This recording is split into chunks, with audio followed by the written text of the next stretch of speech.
Halo bro, di konten kali ini Mang Uduk mau bahas motherboard terbaru dari ASRock, yaitu B850 Pro RS Wi-Fi. Penasaran dengan motherboard ini? Pantengin terus videonya, oke?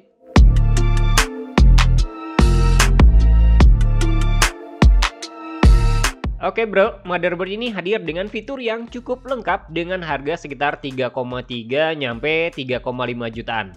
Mungkin bagi sebagian orang harga tersebut cukup tinggi, tapi kalau dibandingin dengan motherboard lain di kelasnya, harga ini masih cukup masuk akal, apalagi udah ada fitur Wi-Fi 6E dan beberapa fitur tambahan lainnya. Kalau desain motherboard ini menurut Mang Udok pribadi mungkin terkesan biasa aja, nggak terlalu mencolok atau punya estetika yang wah banget lah. Ada armor pendingin di beberapa bagian, seperti di slot M2, chipset, dan bagian VRM. Tapi overall build quality-nya masih tergolong solid, finishingnya juga clean. Kesan premiumnya masih ada meskipun tampilannya sederhana. ASRock juga menambahkan LED RGB di bagian bawah motherboard, yang bisa kalian atur lewat software Polychrome RGB. Nah itu bisa ngasih estetik tambahan juga. By the way, motherboard ini punya form factor ATX yang tentu aja bisa ngasih lebih banyak opsi konektivitas dibanding versi micro ATX. Nah, ASRock sendiri juga menyediakan varian M-ATX buat seri Pro RS ini, baik seri Wi-Fi maupun non-Wi-Fi. Nah, di bagian port I/O belakang ada total 12 port USB dengan rinciannya itu antara 2 USB-C 3.2 Gen 2, terus ada 3 USB-A 3.2 Gen 1, dan sisanya itu USB 2.0. Sayangnya motherboard ini nggak punya USB 4, di mana biasanya itu baru tersedia di chipset kelas atas atau seri B850 Premium. Buat networking ada dua nih, antara LAN 2,5 GB dan Wi-Fi 6E. By the way, antena Wi-Fi bawaannya juga cukup praktis, nggak pakai kabel yang ribet dan mudah buat dipasang.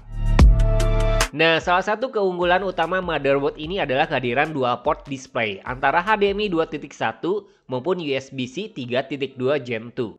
Nah, keduanya itu bisa dukung resolusi nyampe 4K 60Hz, yang tentu menarik bagi pengguna yang butuh output berkualitas tinggi langsung dari motherboard. Buat RAM, motherboard ini punya 4 slot DD5 yang bisa dukung kecepatan nyampe 8000 MHz. Nah, RAM-nya itu udah dukung Intel XMP maupun AMD Expo. Nah, menurut Mang Udok pribadi, Mobo 850 ini bisa dikatakan peningkatan dari seri B650 yang rata-rata masih dukung 6000 nyampe 7000 MHz. Tapi tentu aja, nanti kita uji stabilitasnya lebih lanjut ya. Buat penyimpanan, ASRock B850 Pro RS Wi-Fi itu nawarin 4 slot M2, di mana slot utamanya udah dukung PCIe Gen 5.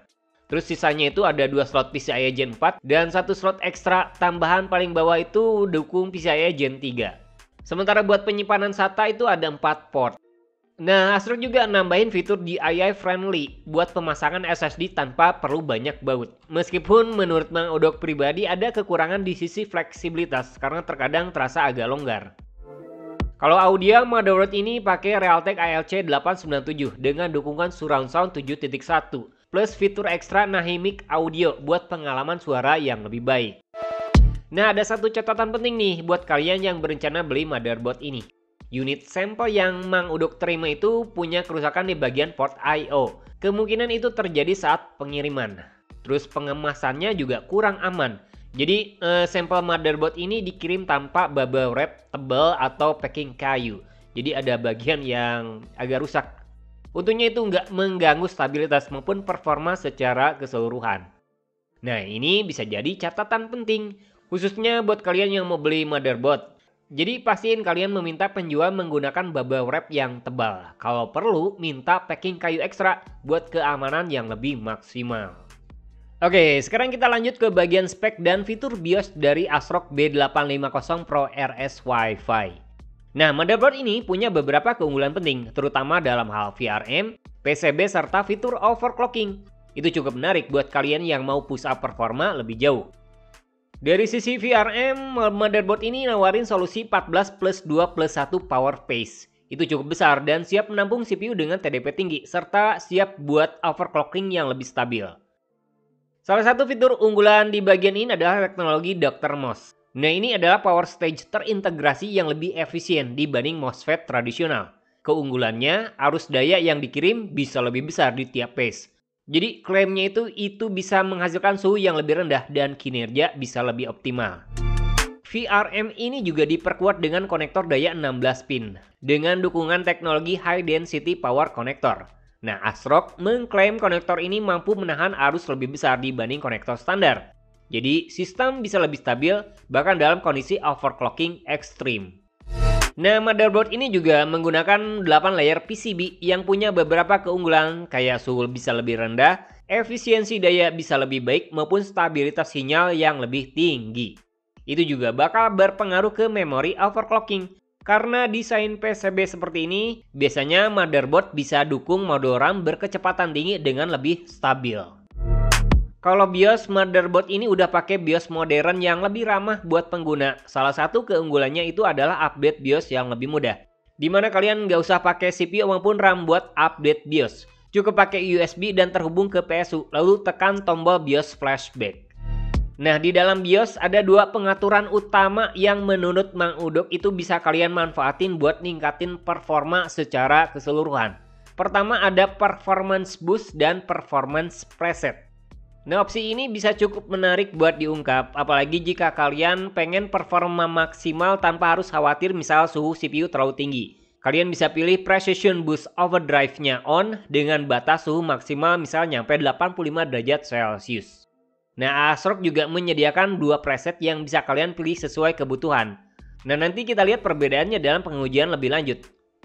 Selain itu, motherboard ini sekali lagi udah dukung Intel XMP maupun AMD Expo. Jadi kalau kalian punya RAM yang cuma misalnya dukung Intel XMP, itu tetap bisa dipakai tanpa masalah.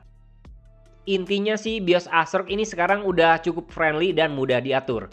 Jadi buat kalian yang mungkin masih pemula, kalian nggak harus khawatir atau ribet saat pengen optimalin sistem atau update BIOS.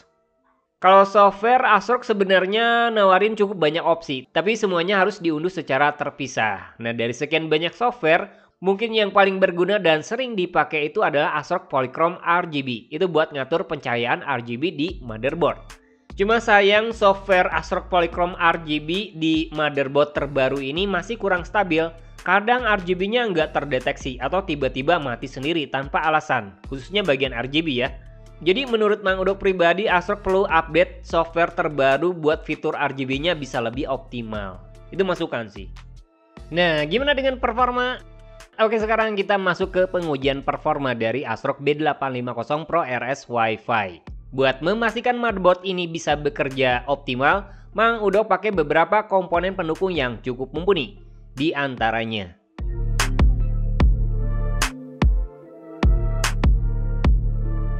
Oke bro, buat pengujian motherboard ini Mang Udok coba pakai beberapa profil BIOS, khususnya bagian performance boost maupun presetnya.